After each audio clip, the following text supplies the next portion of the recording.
dia, boa tarde, boa noite. Estamos aqui reunidos para a gravação de mais uma pergunta do livro dos Espíritos. Hoje, eu e Luquinhas, a gente vai gravar a pergunta de número 59. Bom dia, Lucas. Bom dia. Então vamos lá começar a questão. Considerações e concordâncias bíblicas concernentes à criação. Os povos han formado ideias muito divergentes acerca da criação, de acordo com as luzes que possuíam apoiada na ciência e a razão. Reconheceu a inverossimilhança de algumas dessas teorias. A que os espíritos apresentam confirma a opinião de há muito compartilhada pelos homens mais esclarecidos. A objeção que se lhe pode fazer é a de estar em contradição com os textos dos livros sagrados, mas um exame sério mostrará que essa contradição é mais aparente do que real e que decorre da interpretação dada ao que muitas vezes só tinha sentido alegórico. A questão de ter sido Adão como o primeiro homem a origem exclusiva da humanidade não é a única cujo respeito às crenças religiosas tiveram que se modificar. O movimento da Terra pareceu, em determinada época, tão em oposição às letras sagradas que não houve gênero de perseguições a que essa teoria não tivesse servido de pretexto. E, no entanto, a Terra gira, malgrado aos anátemas, não podendo ninguém hoje contestá-lo, sem agravo de sua própria razão. Diz também a Bíblia que o mundo foi criado em 6 dias e põe a época de sua criação a 4.000 anos, mais ou menos antes da era cristã. Anteriormente, a Terra não existia, foi tirada do nada. O texto é formal. Eis, porém, que a ciência positiva, a inexorável ciência, prova o contrário. A história da formação do globo terráqueo está escrita em caracteres irrecusáveis no mundo do fóssil, achando-se provado que os 6 dias de criação indicam outros tantos períodos, cada um de talvez umas centenas de milhares de anos. Isto não é um sistema, uma doutrina ou uma opinião insulada. É um fato tão certo como o do movimento da Terra e que a teologia não pode negar-se a admitir, o que demonstra, evidentemente, o erro em que só está sujeito a cair, tomando ao pé da letra a expressão de uma linguagem frequentemente figurada.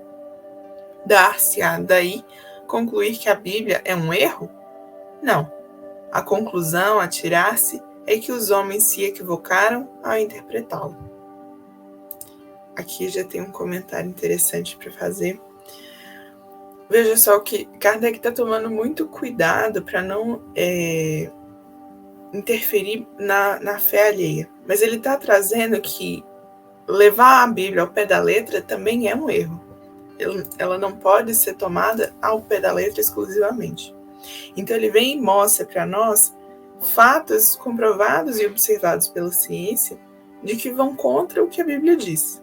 E ao invés de dizer que a Bíblia é toda uma mentira e que a gente precisa jogar ela fora, ao contrário, ele diz, não, ali tem muita sabedoria, mas é necessário saber interpretar. É necessário que a gente tenha esse novo olhar. Porque naquela época as pessoas viviam e nem sabiam o que era um mundo inteiro. Para eles, viviam ali, né? O Israel, Egito, Roma. Ninguém sabia das Américas, ninguém sabia da Ásia, do Japão. Então o mundo era aquilo ali. Então agora que estamos já com condições de observar o mundo em uma extensão maior, hoje no século XXI a gente observa o universo como uma grande extensão, acreditar que o que a Bíblia está dizendo deve ser interpretado ao pé da letra é ingenuidade nossa. Então agora a gente vê que aqueles textos são muito mais profundos e trazem uma verdade ainda escondida, que a gente precisa decifrar esses códigos. Fazer só um comentário, Lucas, em pensar que naquela época o pessoal, bom, não só naquela época, até hoje ainda tem gente que acredita que a Terra é plana. Ou também que a Terra era o centro do universo, que tudo girava ao redor dela, né? Então, falar para uma sociedade que acreditava naquilo e se contestar isso poderia ser morto na fogueira ou ser aniquilado, era um perigo, né? E daí eu lembrei de quando se fala aqui dos 4.000 anos, eu lembrei tem uma palestra do Haroldo, que ele faz uma análise muito detalhada, né, desses termos da Bíblia, de data, por exemplo, tudo na Bíblia de 40 dias, ou esses períodos de 6 dias, 7 dias, eram eras, né, e você pode ver que basta olhar qualquer texto chinês, a civilização chinesa é muito mais antiga que 4.000 anos, né, então, interessante. Bora lá. Escavando os arquivos da Terra, a ciência descobriu em que ordem os seres vivos lhe apareceram na superfície.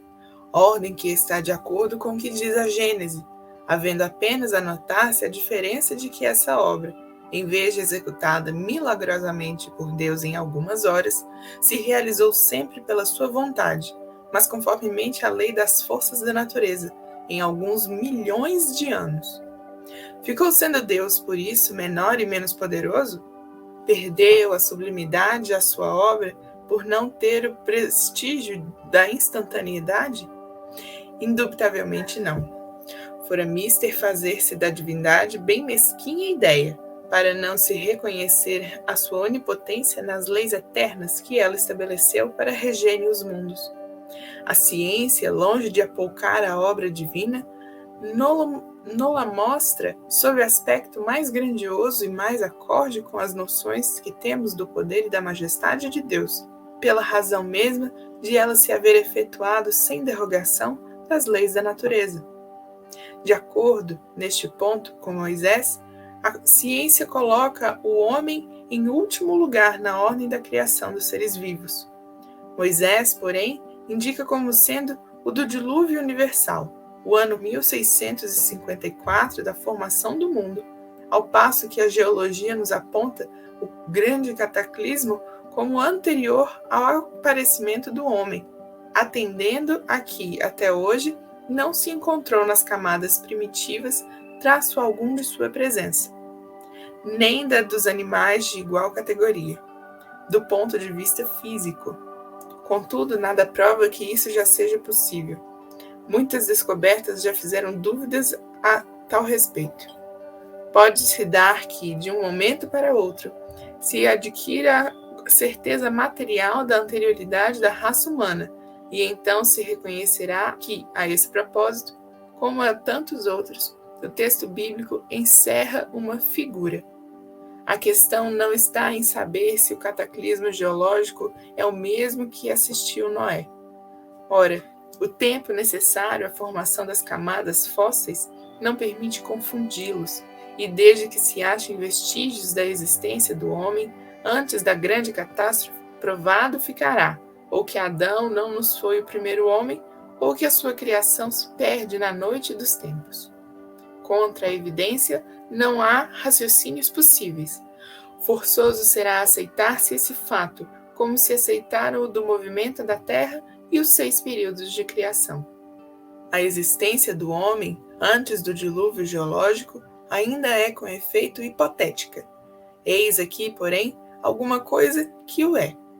Admitindo-se que o homem tenha aparecido pela primeira vez na Terra 4.000 anos antes do Cristo, e que 1.650 anos mais tarde toda a raça humana foi destruída, com exceção de uma só família, resulta que o povoamento da Terra data apenas de Noé, ou seja, de 2.350 anos antes de nossa era. Ora, quando os hebreus imigraram para o Egito no 18º século, encontraram esses países muito povoados e já bastante adiantado em civilização. A história prova que nessa época as Índias e os outros países também estavam florescentes, sem mesmo se ter em conta a cronologia de certos povos, que remonta a uma época muito afastada. Teria sido preciso, nesse caso, que do 24º ao 18º século, isto é, que num espaço de 600 anos, não somente a posteridade de um único homem houvesse podido povoar todos os imensos países então conhecidos, suposto que os outros não o fossem, mas também que nesse curto lapso de tempo a espécie humana houvesse podido elevar-se da ignorância absoluta do estado primitivo ao mais alto grau de desenvolvimento intelectual, o que é contrário a todas as leis antropológicas.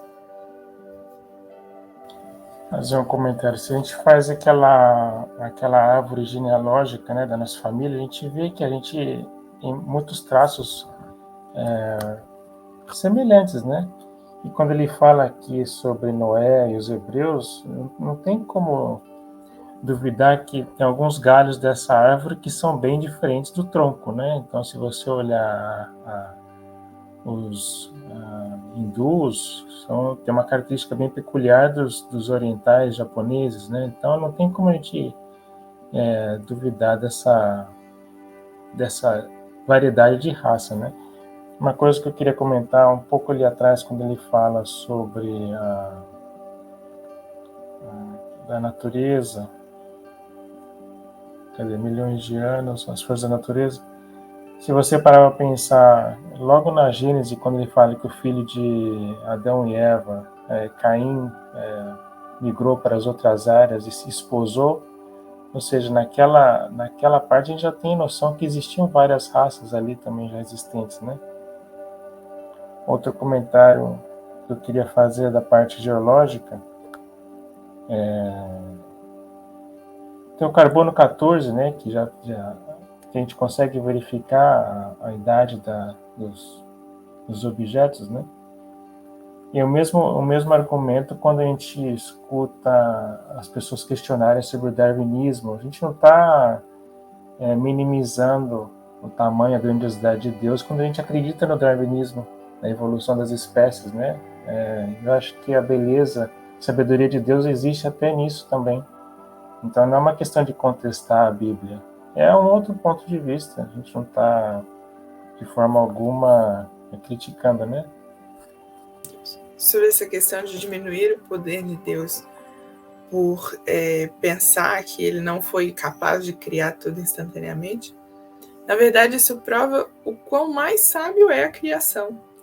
Porque quem tem pressa de fazer tudo instantâneo é a gente. Deus tem uma sabedoria imensa e tem a paciência e todo o conhecimento para conduzir a evolução de um planeta ao longo de bilhões de anos, preparando toda a vida para que hoje fosse propício à existência de seres humanos como nós. Então, no início do planeta, o planeta estava em profusão, vulcões, eram cometas, altas temperaturas, a atmosfera com amônia, metano, e foi necessário bilhões de anos para começar as primeiras formas de vida, das mais simples, bactérias, seres unicelulares, aos poucos se desenvolvendo estruturas, os olhos, desenvolvendo corpos mais complexos, para então conseguirem sair da água, viver em terra, desenvolver estruturas para se desenvolver numa atmosfera muito diferente do que era o ambiente aquático. Então, todo esse complexo de desenvolvimento que acontece, que a gente até hoje tenta compreender como ocorreu, mostra o quão grande é a sabedoria de Deus. Pelo contrário, apenas aumenta a forma como podemos enxergar Deus. E aqui, o Moisés, Kardec trazendo, acho que dá para a gente ver que essa história de Moisés, de Noé, é muito mais a história do povo hebreu. Traz a origem e a história que eles carregam em seu ascendente, porque foi trazido para aquele povo. Então a gente não estava ilustrado ali todos os outros povos pelo mundo, porque importava para aquele povo continuar a sua evolução. Enquanto que lá na Índia, os hindus têm toda a sua história também de criação do mundo, que faz muito mais sentido para eles. Cada povo, naquela época, estava muito separado e precisava dos seus próprios conhecimentos para se desenvolver. Hoje, que a gente já está muito mais conectado, a gente pode buscar dentre várias dessas culturas e reunir esses conhecimentos para continuar a nossa própria evolução. Então vamos continuar. A diversidade das raças corrobora igualmente esta opinião. O clima e os costumes produzem, é certo, modificações no caráter físico. Sabe-se, porém, até onde pode ir a influência dessas causas. Entretanto, o exame fisiológico demonstra haver, entre certas raças, diferenças constitucionais mais profundas do que as do clima é capaz de determinar. O cruzamento das raças dá origem aos tipos intermediários. Ele tende a apagar os caracteres extremos, mas não os cria. Apenas produz variedades. Ora, para que tenha havido cruzamento de raças, preciso era que houvesse raças distintas. Como, porém, se explicará a existência delas, atribuindo-lhes uma origem comum e, sobretudo, tão pouco afastada? Como se há de admitir que, em poucos séculos, alguns descendentes de Noé se tenham se transformado a ponto de produzirem a raça etíope, por exemplo?